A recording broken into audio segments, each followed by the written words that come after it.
नमस्कार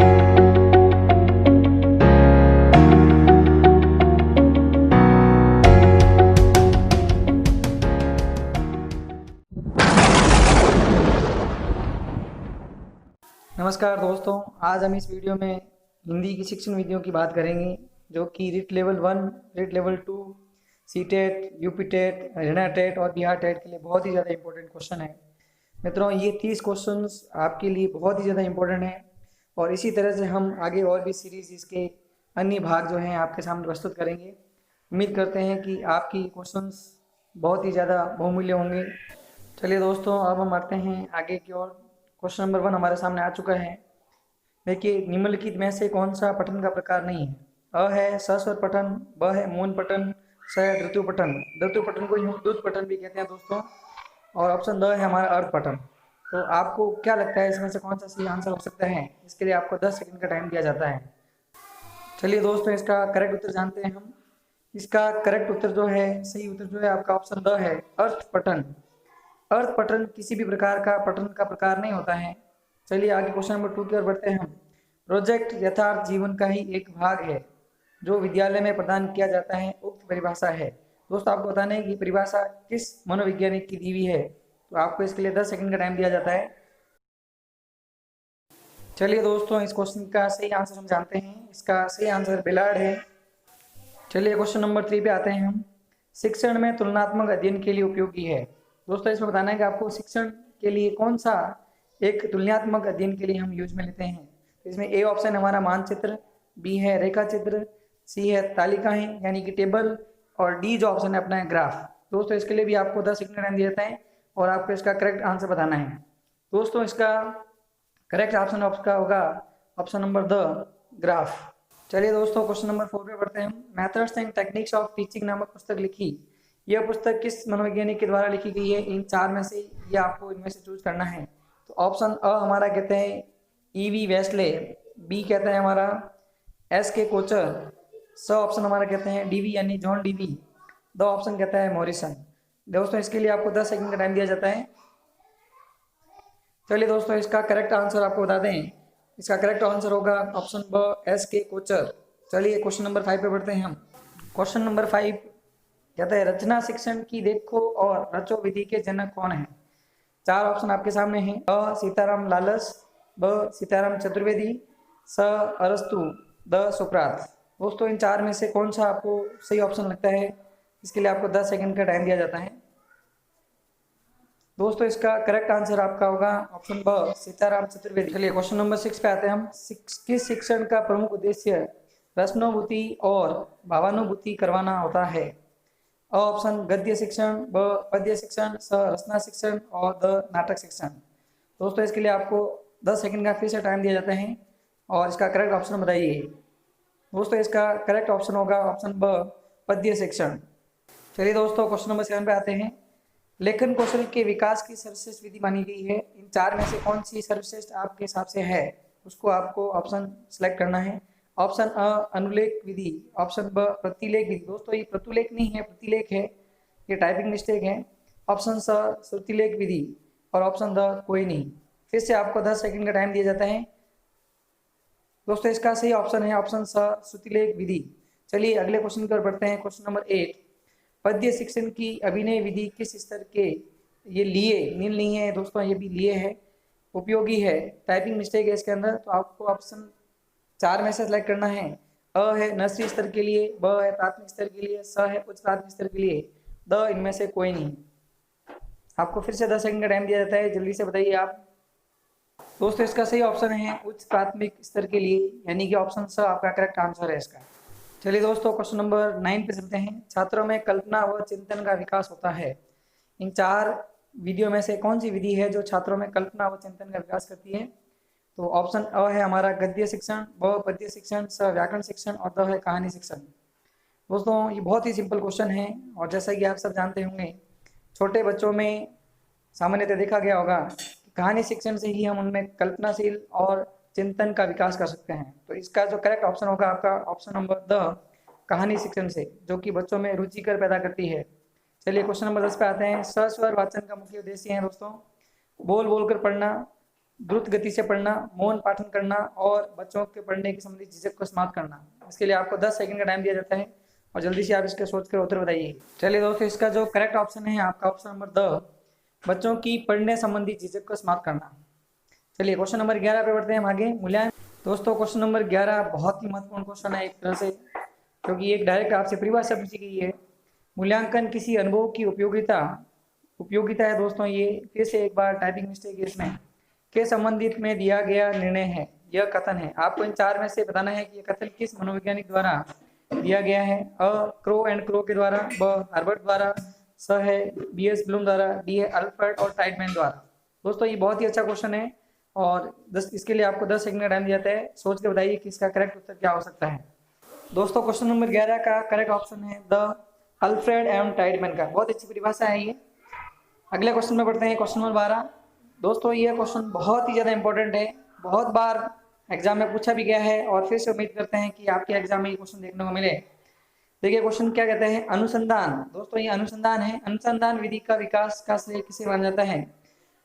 यहाँ पे आपको इसमें बताना है कि ये विधि किस मनोवैज्ञानिक द्वारा विकसित की गई है। ऑप्शन अ है आर्मस्ट्रॉन्ग, ब किलपैट्रिक, स जॉन डीवी और द मॉरिसन। दोस्तों इसके लिए आपको 10 सेकंड का टाइम दिया जाता है, जल्दी से सोच के बताइए। बहुत अच्छा प्रश्न है ये। दोस्तों इसका करेक्ट ऑप्शन है ऑप्शन अ, आर्मस्ट्रॉन्ग के द्वारा ये विधि दी गई, इसको खोज विधि भी कहते हैं दोस्तों। चलिए क्वेश्चन नंबर 13 पर बढ़ते हैं हम आगे, जो कि कहता है आपके कौन सी मूल्यांकन की गुणात्मक प्रविधि है। दोस्तों वही भी क्वेश्चन अच्छा क्वेश्चन है आपके सामने।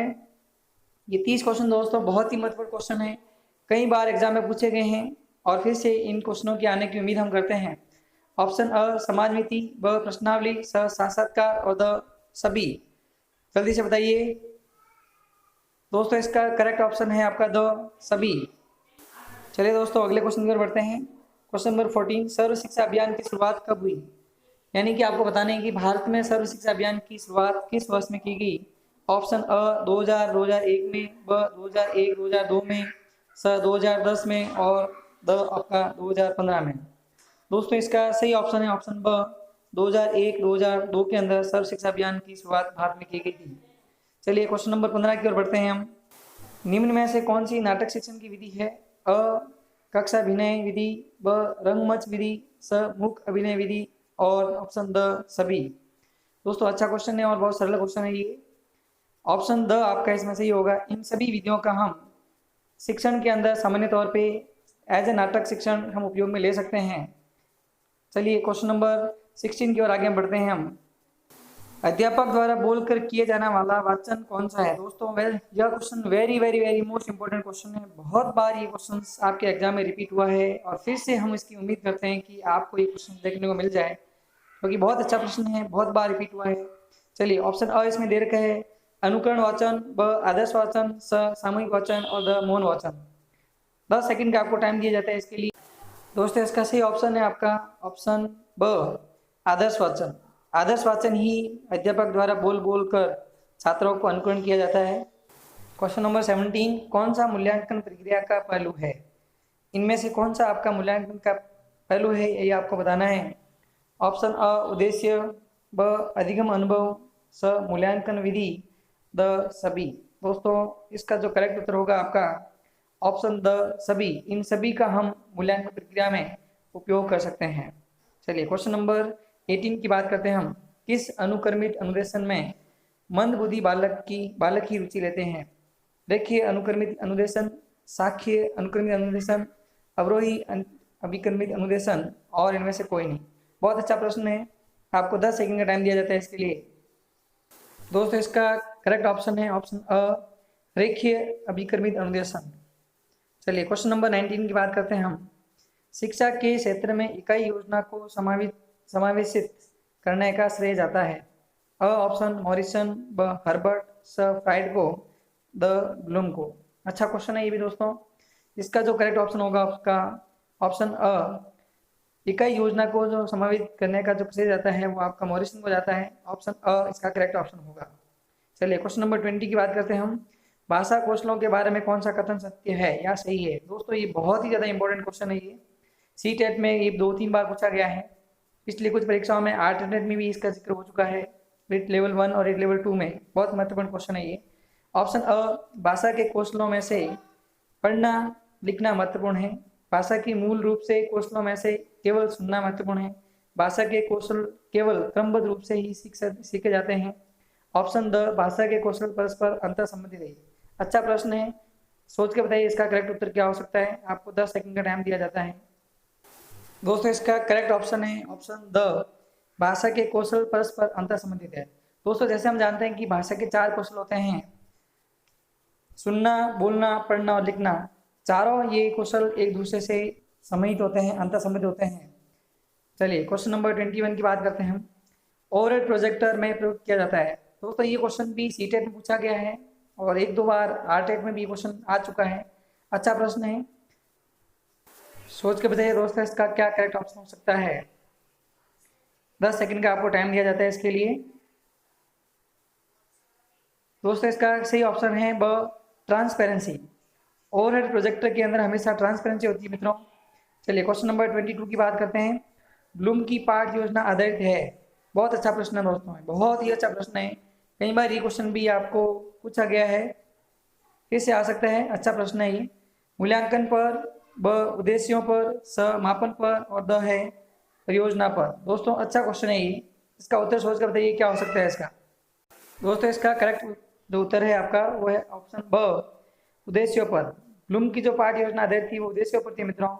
चलिए क्वेश्चन नंबर 23 की हम बात, इनमें से किस विधि द्वारा हम ये कार्य कर सकते हैं। ऑप्शन अ, बुद्धि परीक्षण द्वारा, ब निबंधात्मक प्रश्नों से, स प्रोजेक्ट परीक्षण द्वारा, द उपलब्धि परीक्षण द्वारा। मित्रों बहुत आसान क्वेश्चन है ये। इसका सही ऑप्शन आपका द होगा। उपलब्धि परीक्षण द्वारा हम हिंदी शिक्षण में उपलब्धि की जांच कर सकते हैं। चलिए क्वेश्चन नंबर 24 के बढ़ते हैं आगे। भाषा शिक्षण के एक पहलू के रूप में सुनने की कला का विकास किसकी मदद से किया जा सकता है। ऑप्शन अ, केवल बातचीत से, ब लोक संगीत से, स शास्त्रीय संगीत से, द लोक और शास्त्रीय संगीत दोनों से। मित्रों ये बहुत अच्छा क्वेश्चन है ये भी। देखिए इसका जो ऑप्शन ब होगा मित्रों, लोक संगीत से हम भाषा शिक्षण के पहलू को सुनने की कला का विकास कर सकते हैं। बहुत अच्छा प्रश्न था ये। चलिए अगले क्वेश्चन में बात करते हैं। दोस्तों भाषाई कौशल का सही क्रम है। बहुत इंपॉर्टेंट क्वेश्चन दोस्तों, very very very most important question है आपके लिए। बहुत बार ये एग्जाम में पूछा गया है, फिर से इसके 100% आने के चांसेस है दोस्तों।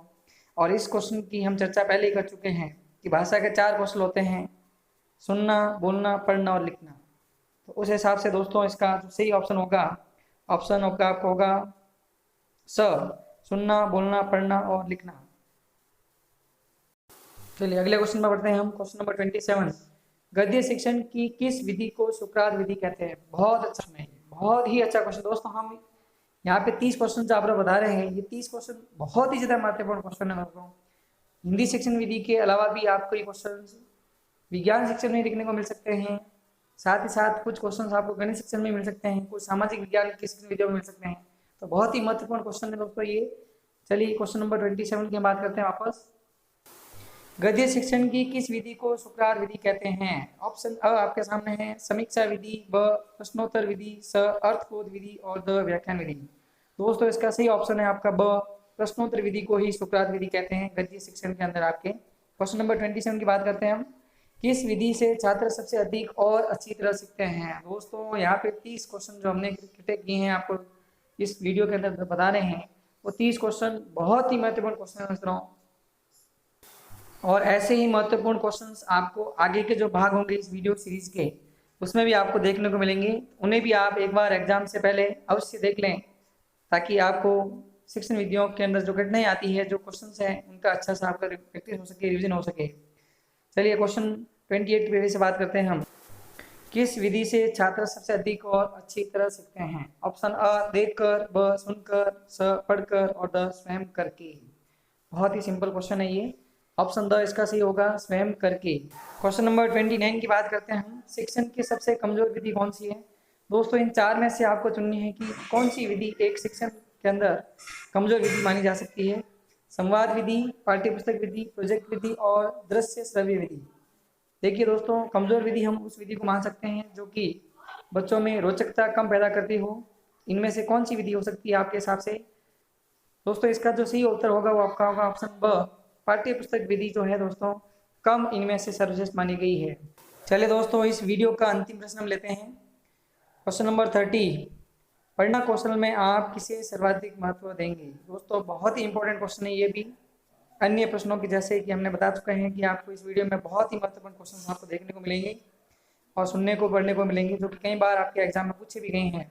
तो इसका ऑप्शन अ है शब्दों का अर्थ, ब मुख्य बिंदु या विचार को ग्रहण करना, स वाक्यों का अर्थ करना, द है द्रुत गति से पढ़ना। दोस्तों ये भी अच्छा प्रश्न है। इनमें से कौन सा ऑप्शन आपके हिसाब से सही हो सकता है? 10 सेकंड आपके पास, जल्दी से बताइए। दोस्तों इसका सही ऑप्शन है ऑप्शन ब, मुख्य बिंदु या विचार को ग्रहण करना। दोस्तों उम्मीद करते हैं कि यह वीडियो आपको अच्छा लगा हो और आपके एग्जाम पॉइंट ऑफ व्यू से यह बहुत महत्वपूर्ण होगा, क्योंकि इसी तरह से हम आगे की सीरीज में भी 30 महत्वपूर्ण क्वेश्चन सम्मिलित करेंगे। चलिए दोस्तों, इस वीडियो में इतना ही। मिलते हैं अगले नई वीडियो में। तब तक के लिए जय हिंद, जय भारत।